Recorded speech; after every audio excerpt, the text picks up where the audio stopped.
Good morning students, welcome to our channel personal tutor. और मैं आपकी सोफिया मैम आपके लिए केमिस्ट्री की एक और नई वीडियो के साथ में। तो जैसे कि हम पढ़ रहे हैं BSc first year organic chemistry, और BSc first year organic chemistry में यूनिट 3 हम यहाँ पर पढ़ रहे हैं ओलेफिन्स एंड साइक्लोअल्कीन्स। इस यूनिट में जैसा कि मैंने आपको बताया कि हमारे दो पार्ट्स हैं, एक है अल्कीन्स, दूसरा है साइक्लोअल्कीन्स। अभी हम अल्कीन्स वाला पार्ट कवर अप कर रहे हैं। और अल्कीन्स के अंदर लास्ट वाली वीडियो में मैंने आपको बताया ओजोनोलिसिस के बारे में कि अल्कीन्स में ओजोनोलिसिस किस तरीके से होता है, ठीक है। लेकिन अब हम यहाँ पर पढ़ेंगे उसकी मैकेनिज्म को कि ओजोनोलिसिस प्रोसेस जो होती है उसकी मैकेनिज्म क्या है, वो आपको डिटेल में यहाँ पर पढ़ना है, ठीक है। तो टॉपिक है हमारा mechanism of ozonolysis of alkenes. Alkenes के ओजोनोलिसिस की मैकेनिज्म। इसमें सबसे पहले हम हमारी स्टेप 1 ले लेते हैं कि फर्स्ट स्टेप में क्या होता है, ठीक है। स्टेप फर्स्ट, सबसे पहले मैं आपको बता दूं कि अल्कीन्स में जो ओजोनोलिसिस की प्रोसेस होती है वो इलेक्ट्रोफिलिक एडिशन रिएक्शन है। इलेक्ट्रोफिलिक एडिशन रिएक्शन होती है। ओजोन का अल्कीन में एडिशन इलेक्ट्रोफिलिक एडिशन कहलाता है ना। तो कार्बन और कार्बन के बीच में जो हमारा बॉन्ड होता है, अल्कीन्स के अंदर कार्बन और कार्बन के बीच में जो बॉन्ड होता है उससे हमारा ओजोन आकर अटैच होगा और वो प्रोसेस हमारी होगी इलेक्ट्रोफिलिक एडिशन। लास्ट वाली वीडियो में मैंने जैसे आपको बताया कि जब हमारा अल्कीन होता है और अल्कीन के साथ में जब ओजोन आकर अटैच होता है तो वो एक इंटरमीडिएट का फॉर्मेशन करता है जिसको हम कहते हैं ओजोनाइड, ठीक है। ओजोनाइड का फॉर्मेशन वो करेगा, ठीक है। तो उसको हम मोलो ओजोनाइड के नाम से भी जानते हैं। मोलो ओजोनाइड इंटरमीडिएट यहाँ पर हमारा बनता है, और मोलो ओजोनाइड जो इंटरमीडिएट हमारा बनता है, ठीक है, वो बहुत ही ज़्यादा कैसा होता है, अनस्टेबल होता है। उसकी अनस्टेबिलिटी होती है, वो स्टेबल नहीं होता, वो अनस्टेबल होता है। देखिए मैं आपको रिएक्शन बता देती हूँ कि किस तरह से रिएक्शन होगी स्टेप फर्स्ट में। जैसे ये हमारा क्या है, ये है हमारा अल्कीन, ये अल्कीन है। अब इस पर कौन अटैक करेगा, अल्कीन के ऊपर कौन अटैक करेगा, ओजोन। ओजोन का स्ट्रक्चर हम कुछ इस तरीके से बनाते हैं, यहाँ डबल बॉन्ड, यहाँ पर हो जाता है आपका सिंगल बॉन्ड, यहाँ पे आपके 2 लोन पेयर्स ऑफ इलेक्ट्रॉन्स, यहाँ पर आपके 3 लोन पेयर्स ऑफ इलेक्ट्रॉन्स, और यहाँ पर आपके 2 लोन पेयर्स ऑफ इलेक्ट्रॉन। यहाँ पे पॉजिटिव चार्ज कंटेंट होता है, यहाँ पे नेगेटिव चार्ज कंटेंट होता है, ठीक है। तो अब यहाँ पर बनेगा जो ओजोनोलिसिस प्रोडक्ट जो हमारा यहाँ पर बनेगा वो हमारा किस तरीके से बनेगा, देखिए देखें ये डबल बॉन्ड यहाँ से मैंने आपको बताया था कि सिग्मा और पाई 2 रहते हैं, और सिग्मा और पाई दोनों ही यहाँ पर क्या होंगे, ब्रेक होंगे। लेकिन जब इस इनिशियली मोलो ओजोनाइड बनेगा तो यहाँ पर एक बॉन्ड क्या हो जाएगा, ब्रेक हो जाएगा। और एक बॉन्ड जब यहाँ पर ब्रेक होगा तो कार्बन और कार्बन के बीच में आपका एक बॉन्ड रहेगा। देखिए कार्बन और कार्बन के बीच में आपका एक बॉन्ड है, और ये कार्बन इस हमारे ओजोन के साथ में, ठीक है, बॉन्ड बना लेगा, ठीक है। एक साइड से ये वाला कार्बन अटैच हो जाएगा, एक साइड से ये वाला कार्बन अटैच हो जाएगा। तो इस ऑक्सीजन एटम ने, देखिए इसके पास में 3 लोन पेयर्स ऑफ इलेक्ट्रॉन्स थे। इस ऑक्सीजन एटम ने क्या करा, इसके पास 3 लोन पेयर्स ऑफ इलेक्ट्रॉन्स थे, इसने अपना एक लोन पेयर ऑफ इलेक्ट्रॉन किसको दे दिया, कार्बन को दे दिया। और जब दिया तो यहाँ पर इस कार्बन ने ये वाला बॉन्ड ब्रेक किया है, और ब्रेक करके यहाँ पर कार्बन और ऑक्सीजन के बीच में क्या बन गया है, बॉन्ड का फॉर्मेशन हो गया, ठीक है, ये आपका बन गया, ठीक। उसके बाद ये वाले ऑक्सीजन की अगर हम यहाँ पर बात करेंगे, है ना, तो इस ऑक्सीजन के ऊपर एक लोन पेयर ऑफ इलेक्ट्रॉन थे, लेकिन अब यहाँ पर 2 lone pair of electron shift हो गए हैं, ठीक है। और यहाँ पर सेम एज इट इज़, जैसा था एज इट इज़ ही वही रहेगा, ठीक है। तो ये यहाँ पर बना हमारा मोलो ओजोनाइड, इसको हम क्या कहते हैं, मोलो ओजोनाइड। और ये इंटरमीडिएट होता है जो कि अनस्टेबल होता है, जिसकी स्टेबिलिटी क्या होती है, कम होती है। ठीक है, तो मोलो ओजोनाइड का फॉर्मेशन यहाँ पर हुआ। नेक्स्ट में हम यहाँ पर देखते हैं, देखिए अब आगे जब मोलो ओजोनाइड अनस्टेबल होता है और रिएक्शन आगे प्रोसीड करता है तो यहाँ पर हमको दो प्रोडक्ट यहाँ पर मिलेंगे। एक तो हमको मिलता है कार्बोनिल ऑक्साइड और एक हमको मिलता है कार्बोनिल कंपाउंड। एक होगा सिंपली कार्बोनिल कंपाउंड, सीधा सीधा जो कार्बोनिल कंपाउंड रहेगा वो अलग हो जाएगा, यानी कि C+O ये है हमारा कार्बोनिल कंपाउंड। देखिए कार्बोनिल कंपाउंड सीधे सीधे हमारा क्या हो गया है, सेपरेट हो गया है, कार्बोनिल कंपाउंड अलग हो गया है। तो यहाँ पर जो हमारा कार्बोनिल कंपाउंड रहेगा वो सीधे सीधे क्या हो जाएगा, सेपरेट हो जाएगा। और कार्बोनिल कंपाउंड के सेपरेशन के बाद एक जो हमारा बनेगा वो बनेगा हमारा कार्बोनिल ऑक्साइड। तो कार्बोनिल ऑक्साइड कैसे बनेगा, देखिए ये वाला एक पार्ट तो आप देख सकते हैं, ये जो एक पार्ट है ये हमारा कार्बोनिल कंपाउंड बन के अलग हो गया है। अब सेकंड पार्ट की अगर हम बात करें तो सेकंड पार्ट में हमारा क्या बचा, देखें कार्बन डबल बॉन्ड के साथ में ऑक्सीजन और फिर एक और सिंगल बॉन्ड के साथ में क्या आ जाता है, ऑक्सीजन आ जाता है। ठीक है, इस पर पॉजिटिव चार्ज आ जाता है, इसके पास में केवल 2 लोन पेयर ऑफ इलेक्ट्रॉन्स, एक ही लोन पेयर ऑफ इलेक्ट्रॉन्स बचेगा 2 में से।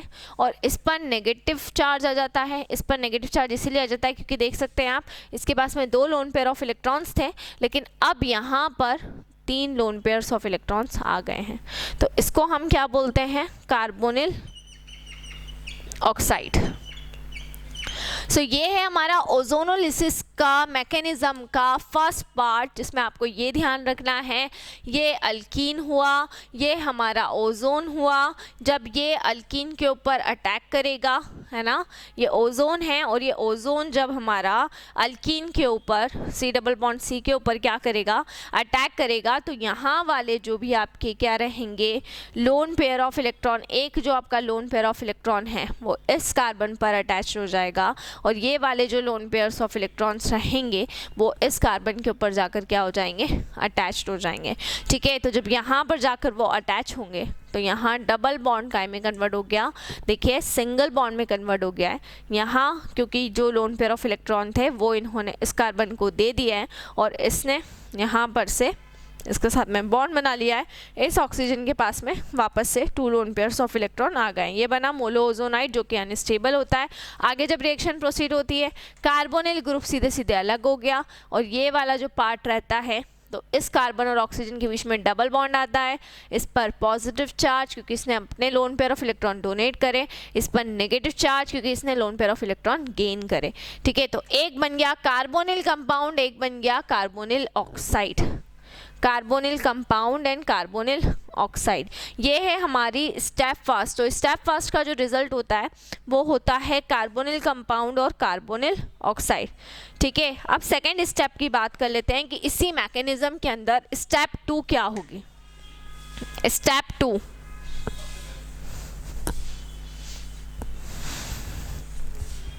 चलिए स्टेप 2 की हम बात कर लेते हैं।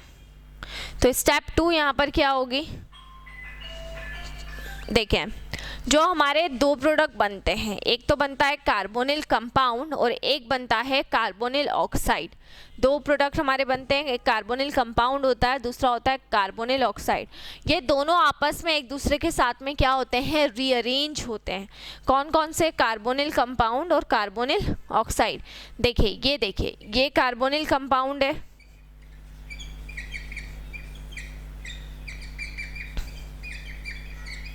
ठीक है, और एक हमारा क्या होता है, कार्बोनिल ऑक्साइड। देखिए ये आपस में एक दूसरे के साथ में क्या होंगे, रीअरेंज होंगे। ठीक है, तो मोलो ओजोनाइड पहली वाली स्टेप में बना था और जब इन्होंने एक दूसरे के साथ में रीअरेंजमेंट किया, कार्बोनिल कंपाउंड और कार्बोनिल ऑक्साइड, इन दोनों ने आपस में जब रीअरेंज किया तो मोलो ओजोनाइड जो हमारा फर्स्ट इंटरमीडिएट था उससे ज़्यादा स्टेबल ये सेकेंड इंटरमीडिएट का फॉर्मेशन करते हैं, और उस सेकेंड इंटरमीडिएट को फिर हम क्या बोलेंगे, उस सेकेंड इंटरमीडिएट को हम ओजोनाइड के नाम से बुलाते हैं। ठीक है, तो ओजोनाइड हम जब रिएक्शन लिखते हैं तो हमें स्टेबल इंटरमीडिएट के बारे में ही लिखते हैं, हम मोलो ओजोनाइड के बारे में नहीं बताते, क्योंकि मोलो ओजोनाइड क्या होता है, अनस्टेबल होता है, जो कि स्टेप 1 में हमको मिलता है। लेकिन स्टेप 1 से जो हमें दो चीज़ें मिल रही हैं, एक तो कार्बोनिल कंपाउंड मिल रहा है, दूसरा कार्बोनिल ऑक्साइड मिल रहा है। सो कार्बोनिल कंपाउंड और कार्बोनिल ऑक्साइड जब ये दोनों आपस में रीअरेंजमेंट करेंगे तब ये हमारा एक स्टेबल इंटरमीडिएट देते हैं, जिसको हम क्या कहते हैं, ओजोनाइड बुलाते हैं, जिसका नाम होता है ओजोनाइड। तो ओजोनाइड हम यहाँ पर देख लेते हैं।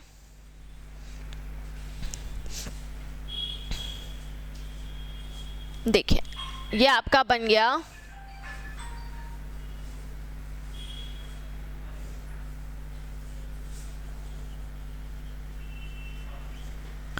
ओजोनाइड। ठीक है, तो यहाँ पर से क्या होगा, जो भी हमारा डबल बॉन्ड है वो किस में कन्वर्ट हो गया है, सिंगल बॉन्ड में कन्वर्ट हो गया है। देख सकते हैं आप यहाँ पे जो भी कार्बन और ऑक्सीजन के बीच में डबल बॉन्ड था वो सिंगल बॉन्ड में कन्वर्ट हुआ है, और यह ऑक्सीजन दोनों के बीच में आकर क्या हो गया है, जॉइन हो गया है। ठीक है, तो यहाँ पर अब ये जो ओजोनाइड होगा, ये ओजोनाइड के अंदर ये ओजोनाइड दो तरह से आगे की तरफ वर्क करेगा। मतलब ओजोनाइड का फॉर्मेशन तो हो गया है, लेकिन आगे जब इस ओजोनाइड को और प्रोडक्ट में कन्वर्ट होना है तो ये ओजोनाइड दो तरह से वर्कअप कर सकता है। एक होगा ऑक्सीडेटिव वर्कअप,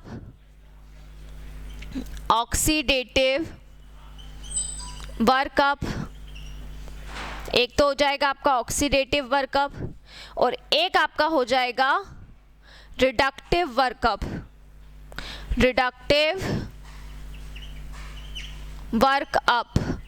तो दो तरीके से ये ओजोनाइड जो हमारा बनेगा, सेकेंड स्टेप में जो ओजोनाइड हमारा बनेगा, ये दो तरीके से हमारा काम करेगा। एक होगा ऑक्सीडेटिव वर्कअप और दूसरा होगा रिडक्टिव वर्कअप। जब हम ऑक्सीडेटिव वर्कअप की बात करते हैं, जब अगर हमारा ऑक्सीडेटिव वर्कअप होता है तो वो कार्बोक्सिलिक एसिड देता है प्रोडक्ट के फॉर्म में। अगर ऑक्सीडेटिव वर्कअप किया इसने तो क्या देगा वो, तो वो कार्बोक्सिलिक एसिड देगा एज अ प्रोडक्ट। तब हमारा ओजोनाइड से जो प्रोडक्ट हमको मिलेगा वो प्रोडक्ट कौन सा होगा, वो प्रोडक्ट होगा कार्बोक्सिलिक एसिड, है ना।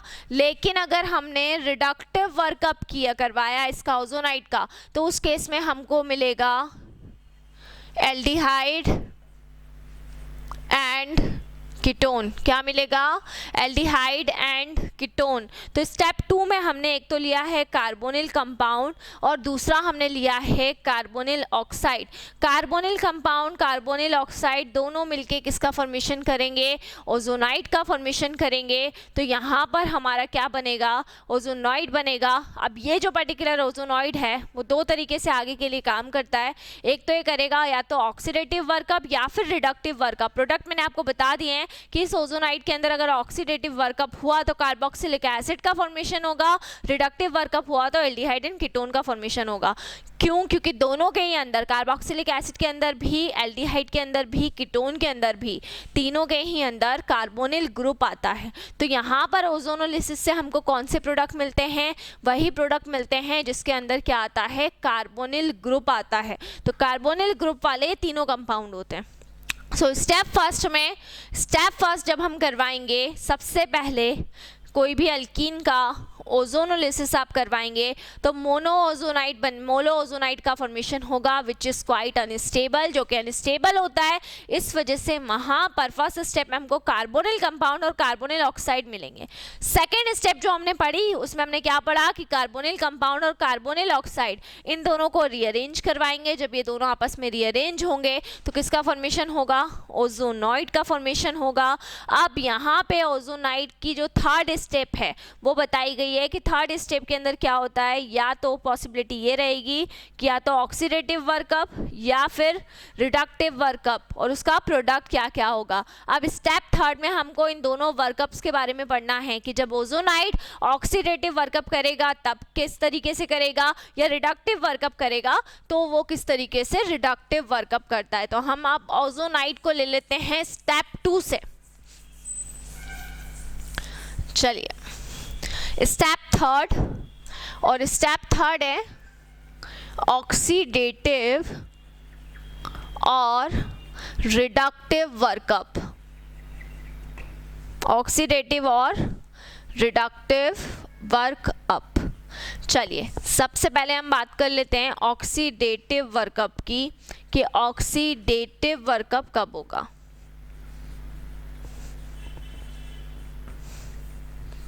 ठीक है, देखिए अगर हम यहाँ पर ऑक्सीडेटिव वर्कअप का मतलब हम ऑक्सीडेंट का यूज़ करेंगे, है ना। किसका यूज़ करेंगे? ऑक्सीडेंट का। अब यहाँ ऑक्सीडेंट जो हम यूज़ कर रहे हैं वो हाइड्रोजन परऑक्साइड यूज़ कर रहे हैं। किसको यूज़ कर रहे हैं हम? हाइड्रोजन परऑक्साइड को यूज़ कर रहे हैं। ठीक है, तो हाइड्रोजन परऑक्साइड को अगर हम यहाँ पर यूज़ करते हैं, है ना, तो यहाँ पर हमें जो प्रोडक्ट यहाँ पर मिलेगा ओजोनॉइड के साथ में, जब हाइड्रोजन परऑक्साइड को हम ट्रीट करवाएंगे तो यहाँ पर ये एल्डिहाइड देगा। क्या देगा? एल्डिहाइड देगा, है ना। ओजोनोलिसिस वाले प्रोडक्ट को हमने लिया और उसके अंदर हमने किसको मिलाया? उसके अंदर हमने हाइड्रोजन परऑक्साइड को मिलाया। जब हाइड्रोजन परऑक्साइड को हम मिलाएंगे तो या तो एल्डिहाइड देगा, वो क्या देगा? एल्डिहाइड देगा, या फिर वो कीटोन देगा। दोनों में से कोई भी एक चीज़ देगा। और वही एल्डिहाइड और कीटोन के साथ में हमको यहाँ पर क्या मिलता है? यहाँ पर हमको कार्बोक्सिलिक एसिड का फॉर्मेशन होता है। ठीक है, अगर हम ऑक्सीडेंट की जगह पर किसका यूज़ कर रहे हैं? हाइड्रोजन परऑक्साइड का यूज़ कर रहे हैं। ठीक है, ओजोनॉइड को ट्रीट करवाने के लिए। देखिए रिएक्शन भी बता देती हूँ मैं आपको किस तरीके से होगी यहाँ पर रिएक्शन।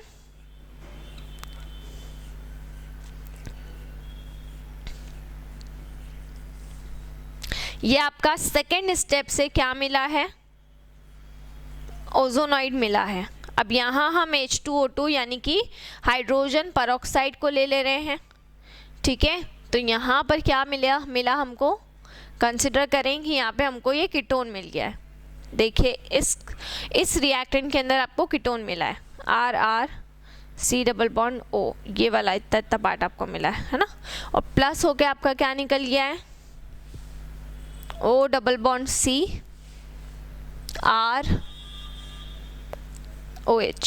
ये बन गया आपका कार्बोक्सिलिक एसिड। तो एक आपका क्या मिल गया है? कीटोन, और एक आपका क्या मिल गया है? एक आपका मिल गया है कार्बोक्सिलिक एसिड। जब आपने और हाइड्रोजन परऑक्साइड का यूज़ किया है तब वहाँ पर हुआ ऑक्सीडेटिव वर्कअप। एल्डिहाइड या कार्बोक्सिलिक एसिड या कीटोन या फिर कार्बोक्सिलिक एसिड, है ना, इसका हम यूज़ करेंगे। अब हम बात करते हैं रिडक्टिव वर्कअप की, कि जब रिडक्टिव वर्कअप होगा तो वो किस तरीके से होगा। ठीक है, सेम ओजोनोलिसिस के प्रोडक्ट को आपको लेना है और उसका रिडक्टिव वर्कअप आप करवा रहे हैं। ठीक है, तो अब नेक्स्ट होगा रिडक्टिव वर्कअप।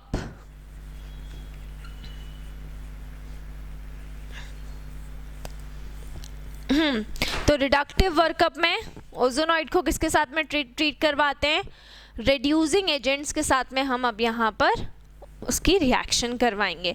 अब यहाँ रिडक्टिव वर्कअप के लिए रिड्यूसिंग एजेंट्स का हम यहाँ पर यूज़ करेंगे। रिड्यूसिंग एजेंट कौन कौन से यूज़ होंगे? या तो आप ले लें डाइमिथाइल सल्फाइड, ठीक है, या फिर आप ले लें जिंक मेटल विथ वाटर। ठीक है, जिंक मेटल किसके साथ में ले लें? वाटर के साथ में ले लें। ठीक है, तो यहाँ पर केवल आपको क्या मिलेगा? यहाँ पर केवल आपको कौन सा? यहाँ पर आपको केवल कार्बोनिल ग्रुप का फॉर्मेशन होगा। यहाँ पे आपको कार्बोनिल ग्रुप ही मिलेगा। तो देखिए ओजोनोलिसिस को हम यहाँ पर ले लेते हैं। ये हमारा ओजोनोलिसिस प्रोडक्ट,